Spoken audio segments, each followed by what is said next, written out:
Hello there. My name is Dean Falletti-Velasco and I'm a coffee trainer out of Portland, Oregon. So this is going to be the first video. We're going to be making a basic pour-over recipe. The idea with this very first video is to start as simple as possible, make something reproducible and consistent but also delicious. This will be a jumping off point for anyone that hasn't made coffee at home before or has been really struggling with the minutiae of it. Hopefully I can help you troubleshoot what's going on there.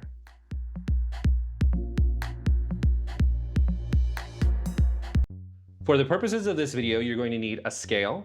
Your scale, you want something that is measuring in grams, and ideally something that measures out to 1 or 2 decimal places to get as precise as possible. If your scale has a built-in timer, then that's great, but if not, you can use the timer on your phone or on a kitchen timer. You're going to need a spoon for stirring the coffee slurry. I suggest a wooden spoon, as wood conducts heat less than metal. What you find as you're brewing coffee is the more you can eliminate variables, such as temperature change, the more consistent your coffee will be, and the easier it will be for you to make changes and adjustments to get that perfect cup of coffee. You're going to need a way to heat your water. Ideally, you would have a kettle with a swan neck and a programmable temperature. If you have to sacrifice something due to your budget, I would shoot for something that does have a swan neck and use just a regular kitchen thermometer to find the best temperature for brewing. You're going to need a brewer for the coffee. Today we're going to use the Bee House brewer. It's a very straightforward cone-shaped brewer. You're going to need a server to brew into. If you have a mug that's large enough, this will do, but if not, you'll need something else. You're going to need filters for your brewer. Today we're going to use the Melita filters. For cleanliness and precision, I like to have a cup for dosing my coffee into. You're going to need coffee. For this video today, we'll be using the Colosse from Giant Peru from Counterculture Coffee. Ideally, you're going to need a grinder for grinding your beans. Next, you're going to want to prepare your filters for brewing. The Melita filters that we're using have a seam along the edges that prevent the filter from resting completely up against the sides of your brewer. To make it so that they can rest against the side of the brewer, we're going to fold these seams in as shown, and then we're going to place them in our brewer. Now it's time to brew. The first thing that we want to do is we want to start our water boiling. Once we have our water going, we're going to dose our beans. For today's recipe, we're going to dose 21 grams, plus a little extra to compensate for loss to the grinder. Once your water has reached 190 degrees, you're going to use this hot water to rinse your filter. Rinsing a paper filter in this way will help to eliminate the paper taste that can often be associated with paper filters. Likewise, using hot water will help to preheat your brewer and your dripper. Preheating your brewer and dripper ensures that you can get as consistent as possible a temperature across the entirety of your brew, which will help you to achieve a better brew in the end. While the water is dripping through your dripper, go ahead and grind your beans.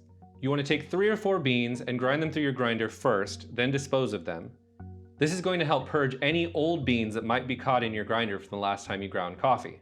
Now, with the motor running, if possible, insert the beans for grinding. Starting your grinder first gets your burrs moving and helps to provide a more consistent grind across the entirety of your dose. Once your coffee is ground through, it's time to dose. Remember, for this recipe, we're going to dose 21 grams. You want to be as precise as possible here, so don't be afraid to use your hands to pinch out or add a little bit more ground coffee, so that you can hit your ideal dose. At this point, once your water has reached your desired temperature, which in this case is 198 degrees, go ahead and tare your scale, set your timer, and you're ready to brew. The first step of our brew is going to be called the pre-infuse. We're going to use 1.5 to 2 times as much water as we use for our dry dose. So for this recipe, we're going to use 30 grams to 40 grams. We want to time it perfectly so that as soon as the water hits our dry coffee, we start our timer. As soon as we're finished pouring, we're going to give it a quick but thorough stir with our spoon, trying to incorporate our coffee completely with the water. You're going to allow this slurry to sit for 30 seconds, and at 30 seconds, you're going to go in for our first pour. For your first pour, you're going to pour at a steady, consistent rate, straight down the center of your coffee, slowly spiraling outward. We're going to continue to pour until we reach a weight of 220 grams of water. Once you've reached 220 grams of water, stop. Watch the level of your coffee slurry, and once it reaches about 1 centimeter to 2 centimeters below the high water mark, go ahead and go in for your second pour. This second pour should ideally start around 1:15 to 1:30. For the second pour, you're going to use the same pouring pattern, starting by pouring down the center and slowly spiraling outward. For this second pour, you're going to fill it to 350 grams for our final weight. Keep an eye on the time at which the last drops of your newly brewed coffee drip through the dripper. You ideally want this time to be between 2 minutes 30 and 3 minutes.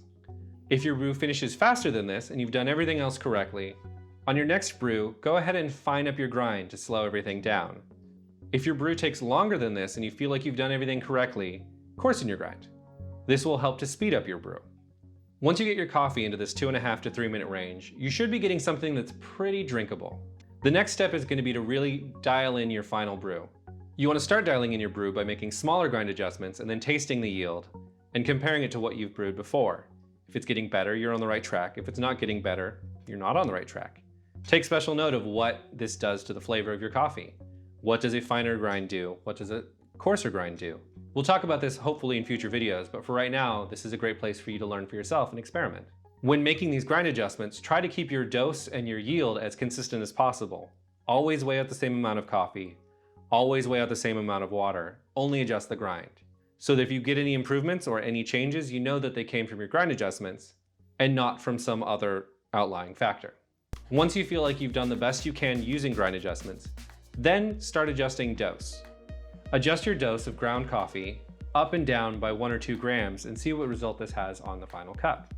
This should affect body primarily, but I'd love to know what you taste. And that's a good place to leave off for today.